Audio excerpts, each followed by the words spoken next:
Hello दोस्तों, आप सभी को गुलाब जामुन जैसी मीठी मीठी नमस्कार। और इसी के साथ आप लोगों का स्वागत है मार्केट के पैचअप या ब्रेकअप शो में। आज के दिन हम डिटेल में स्टडी करने की कोशिश करेंगे एक तो मार्केट को, बिकॉज कल के दिन होने वाली है निफ्टी की एक्सपायरी। तो वहां पर ये एक्सपायरी एक्सपायर्ड होगी या फिर फाइड होगी, तो उसे देखने की कोशिश करेंगे। और उसी के साथ साथ कुछ आईपीओ की कल के दिन होने वाली है फाइनल डेट, जैसे कि मामा अर्थ हो गया या फिर मिस डिजाइन एसएमई आईपीओ हो गया। तो वहां पर क्या रह सकता है मेरा पर्सनल एंड फाइनल डिसीजन। और उसी के साथ साथ एक आईपीओ जिसकी कल के दिन हो सकती है लिस्टिंग, कंफर्म है होगी या नहीं होगी वो अभी मालूम नहीं है, लेकिन अगर कल के दिन होते तो वहां पर क्या रह सकती है listing strategy paragon fine and speciality chemicals में। तो वहां पर हम इन सभी चीजों को आज के दिन चेकआउट करने वाले हैं। तो अभी से इस वीडियो को लाइक और चैनल को सब्सक्राइब कर दीजिएगा। और एक क्वेश्चन आ रहा था कि अभी के टाइम पे हम शेयर्स डिस्कस नहीं कर रहे हैं, ना ही जहां पर ना ही टेलीग्राम चैनल पर, क्योंकि अभी के टाइम पे प्योरली और प्योरली ट्रेडिंग की अपॉर्चुनिटीज बेशक मिल रही हैं, लेकिन मार्केट का थोड़ा सा मूड माहौल बिगड़े होने की वजह से मैं थोड़ा सा जहां पर सेफ होकर चल रहा हूं, तो इसीलिए हम शेयर्स डिस्कस नहीं कर रहे हैं। बट डोंट वरी, जैसे ही हमें मौका मिलेगा हम डिस्कस करना शुरू कर देंगे। एक बार मार्केट को एक साइड की डायरेक्शन बता देने दो। तो इसी के साथ साथ अगर हम आज के दिन का एफआईए और डीआई डाटा चेकआउट करते हैं, तो एफआई ने 1800 करोड़ की सेलिंग करी है, वहीं पर डीआई ने 1600 करोड़ की बाइंग करी है। नेट में फिगर फ्लैट सा है। अब अगर हम मामर्थ आईपीओ के फाइनल डिसीजन की मैं बात करूं, एक तो ना सबसे बड़ी हैरानी इसमें ये हुई थी कि सबसे पहले तो एंकर इन्वेस्टर की जो लिस्ट आई थी, तो वहां पर हमें बड़े बड़े नाम देखने को मिल रहे थे। अब वो बड़े बड़े नाम आप जहां पर चेक कर सकते हो, आईसीआईसी प्रूडेंशियल, आदित्य बिरला, निपुण लाइफ, एक्सिस और उसी के साथ साथ WhiteOak Capital, Invesco India and Canara Robeco. ये बड़े बड़े नाम हमें देखने को मिल रहे थे जिन्होंने हमें शॉक किया था इस आईपीओ में। उसी के साथ साथ आज के दिन भी जहां पर क्वालिफाइड में सेकंड डे पर ही ये आईपीओ ओवर सब्सक्राइब हो चुका है, जो हमारे लिए इस आईपीओ में दूसरा झटका देखने को मिला है। अब क्या सोच के इन्होंने किया है वो मुझे नहीं पता, लेकिन इन्होंने किया है तो कुछ ना कुछ तो सोच के खैर किया ही होगा। लेकिन मैं अगर अपने पर्सनल फाइनल डिसीजन की बात करूं तो मैं इसे इजीली अप्लाई नहीं करने वाला हूं। यही मेरा इसमें पर्सनल फाइनल डिसीजन था जो मैंने आप लोगों को आईपीओ के रिव्यू की वीडियो में डिस्कस किया था। और क्यों अप्लाई नहीं कर रहा हूं वो आप सभी को मालूम है, हमने बहुत सारे इंपॉर्टेंट पॉइंट डिस्कस किए थे आईपीओ की रिव्यू वीडियो में, तो आप लोग वहां से चेकआउट भी कर सकते हो। बट हाँ, मुझे लगा था कि ये आईपीओ विड्रा हो सकता है, बिकॉज अगर हमें क्वालिफाइड की तरफ से इतना अच्छा रिस्पॉन्स यहाँ पर देखने को ना मिलता, तो ऑब्वियसली ये आईपीओ इजिली विड्रा हो जाता और हमें ज्यादा सब्सक्रिप्शन देखने को नहीं मिलता। लेकिन खैर क्वालिफाइड ने इसे सेकंड डे पर ही ओवर सब्सक्राइब कर दिया, इस जिसका हम कुछ भी नहीं कर सकते हैं। सेकंड हमारे पास एसएमई आईपीओ आ जाता है, मिस डिजाइन लिमिटेड आईपीओ। अगर मैं इस आईपीओ में अपने पर्सनल फाइनल डिसीजन की बात करूं, अगर हम जीएमपी की बात करते हैं तो इसमें एक अच्छा जीएमपी हमें देखने को मिल रहा है आज के टाइम पर, 49% के करीब का हमें देखने को मिल रहा है। लेकिन एसएमई आईपीओ है तो हमारा वहां पर ऑलरेडी रिस्क थोड़ा सा ज्यादा इंक्रीज हो जाता है। अगर मुझे इस आईपीओ को अप्लाई करना हो तो मैं जहां पर इसे हाईली एग्रेसिव होकर ही अप्लाई करूंगा। अगर मुझे इसमें एचएनआई कैटेगरी में एटलीस्ट 200x का सब्सक्रिप्शन देखने को मिल जाता है, तभी मैं जहां पर इसे अप्लाई करूंगा, बिकॉज मार्केट का मूड मोड अभी सुधरा नहीं है। लेकिन और अगर ज्यादा बिगड़ता है तो हमें अगर वहां पर इंपैक्ट देखने को मिलता हुआ, तो वहां पर एसएमई आईपीओ में एक अच्छी खासी अमाउंट लगी होती है, तो वहां पर मुझे ज्यादा दिक्कत ना हो अगर मार्केट का मूड मोड काफी ज्यादा बिगड़ा। तो इसी वजह से मैं इस आईपीओ को हाईली एग्रेसिव होकर ही अप्लाई करूंगा अगर एचएनआई कैटेगरी में एक काफी अच्छा सब्सक्रिप्शन देखने को मिला। अदरवाइज अगर मैं सिंपली एग्रेसिव होकर बात करूं तो मैं इस आईपीओ को इजिली अवॉइड करने वाला हूं। लेकिन दोनों ही आईपीओ में ये मेरा पर्सनल डिसीजन होने वाला था, जो मैंने आप लोगों के साथ एजुकेशन और लर्निंग पर्सपेक्टिव डिस्कस किया। आप लोगों का जो भी डिसीजन हो एक बार अपने रिस्क रिवार्ड रेशियो को एनालिसिस करते हुए अपने फाइनेंशियल एडवाइजर से कंसल्ट करके कोई डिसीजन बनाइएगा। और उसी के साथ साथ एक क्वेश्चन, क्या मामा अर्थ आईपीओ दूसरा पेटीएम बन सकता है या नहीं बन सकता, कमेंट सेक्शन में बता दीजिएगा। आपके कोडिंग, आपके स्टडी के कोडिंग आपको क्या लगता है कि ये दूसरा पेटीएम बन सकता है या नहीं बन सकता है।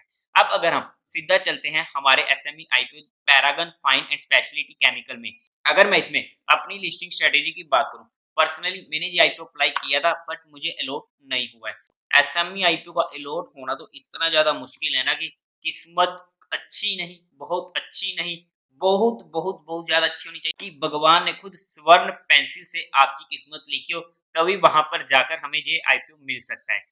इतनी अच्छी किस्मत हमें चाहिए एसएमई आईपीओ में। लेकिन अगर मैं इसमें अपनी लिस्टिंग स्ट्रेटेजी की बात करता हूँ, अगर ये आईपीओ मेरे पास होता तो जैसा आप सभी को मालूम है कि जैसी एसएमई आईपीओ लिस्ट होता है वहां पर मैं उसे इमीडिएट बुक करने की कोशिश करता हूँ, बिकॉज वहां पर हमें जनरली सर्किट्स देखने को मिल जाते हैं। सर्किट कौन सा लगता है वो मार्केट को मालूम है। अपर सर्किट में तो दिक्कत नहीं होने वाली है, लेकिन अगर लोअर सर्किट लग गया तो हमारा एग्जिट नहीं होगा जब तक वो सर्किट खुलेगा नहीं। तो बस इसी सर्किट के चक्कर से बचने के लिए मैं एसएमई आईपीओ को इमीडिएट बुक करने की कोशिश करता हूँ, बाकी सारे काम धंधे छोड़ के। लेकिन ये मेरी पर्सनल लिस्टिंग स्ट्रेटेजी थी जो मैंने आप लोगों के साथ education and learning perspective discuss करी है। क्या आप लोगों को ये आईपीओ मिला है तो कमेंट सेक्शन में बता दीजिएगा, और उसी के साथ साथ कोई भी एक्शन बनाने से पहले एक बार अपने फाइनेंशियल एडवाइजर से कंसल्ट कर लीजिएगा। और उसी के साथ साथ आप लोगों को म्यूचुअल फंड में या इंश्योरेंस सेगमेंट में कोई भी हेल्प चाहिए हो, या आपकी कोई भी क्वेरी हो, तो आपको डिस्क्रिप्शन में मेरा नंबर मिल जाएगा, आप मुझसे कांटेक्ट कर सकते हैं। आपकी क्वेरी को जल्दी से जल्दी सॉल्व कर दिया जाएगा। और उसी के साथ साथ आप लोग हमारा टेलीग्राम चैनल भी ज्वाइन कर सकते हो, टेलीग्राम चैनल का लिंक भी आपको डिस्क्रिप्शन में मिल जाएगा।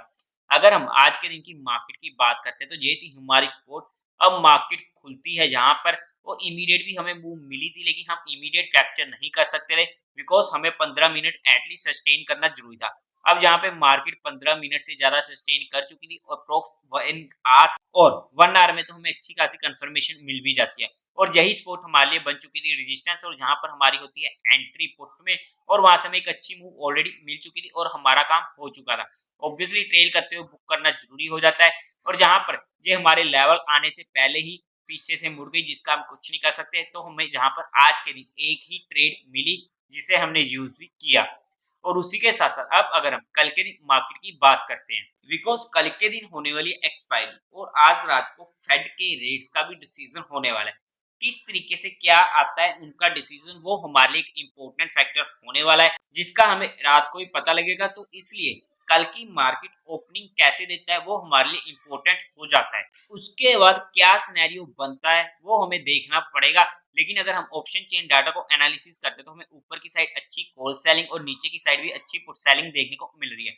मतलब कि डाटा को देखते हुए तो ऐसा लग रहा है कि कल का दिन भी निफ्टी की एक्सपायरी में एक्सपायर्ड होने वाला है। लेकिन अगर बाय चांस कॉल सेलर या पुट सेलर ट्रैप होते हुए तो वहां पर हमें एक अच्छी मूव देखने को मिल सकती है, और अगर ऐसा होता हुआ देखने को मिला तो मैं आप लोगों को टेलीग्राम चैनल पर अपडेट कर दूंगा।